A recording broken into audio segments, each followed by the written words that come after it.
একটা ঘটনা শেয়ার করব। এই ঘটনাটা মা, আমার খালা এবং আমার নানি এক্সপেরিয়েন্স করেছিলেন 1965 এর দিকে। তখন এলাকায় অনেক বন জঙ্গল ছিল। সেই সময় আমার নানার একটা বড় আয়তনের আম এবং লিচুর বাগান ছিল। বাগানটার ভেতর দিয়ে পাশের এলাকায় যাওয়ার একটা শর্টকাট পথ হিসেবে শর্টকাট একটা রাস্তা ছিল, যেটা ইউজ করা হতো।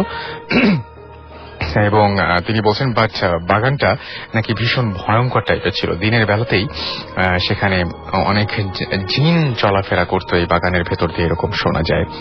সাডেনলি একদিন বাগানের ভেতর একটা বয়স্ক ভদ্রলোকের লাশ পাওয়া যায়।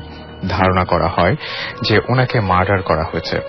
সো পুলিশ আসে এবং তদন্তের জন্য লাশ হসপিটালে নিয়ে যেতে হয়। আর নানার কাছে হেল্প চাওয়া হয়। সো নানা তার বাসার রাখালকে গরু গাড়ি করে লাশটা নিয়ে যেতে বলেন। দেন লাশটা নিয়ে যাওয়া হয় এবং পোস্টমর্টম করার জন্য সেটা নিয়ে যাওয়া হয় বেসিক্যালি।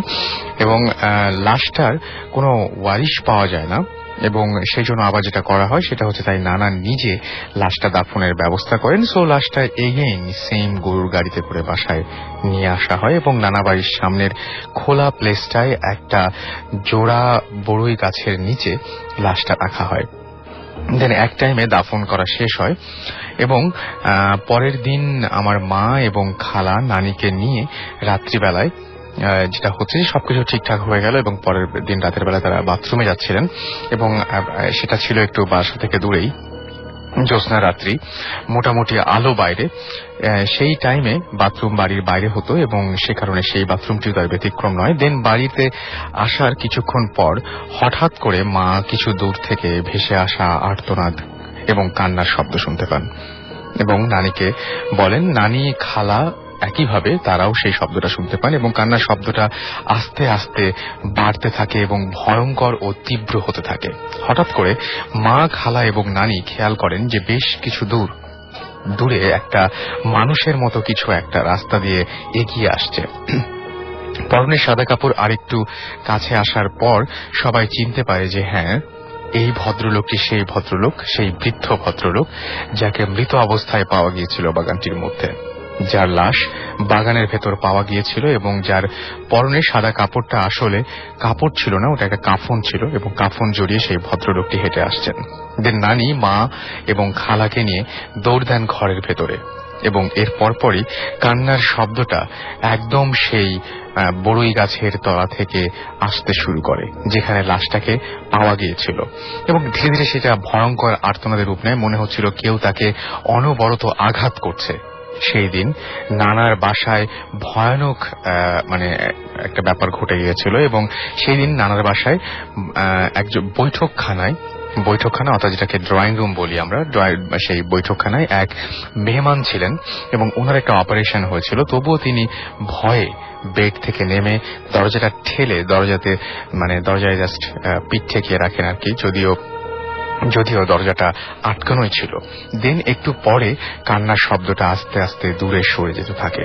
সবাই বুঝতে পারল কান্নার শব্দটা সেই বাগানের দিকে চলে যাচ্ছিল যেখানে লাশটা পড়েছিল। মা আরো বলল সেই মৃত ব্যক্তিটাকে দেখে মনে হলো তার খুব কষ্ট হচ্ছে, তার হাঁটার শক্তি নাই, বাট সে দৌড়ানোর ট্রাই করছে, পারছে না। মনে হচ্ছিল তার কাছে সময় খুবই কম।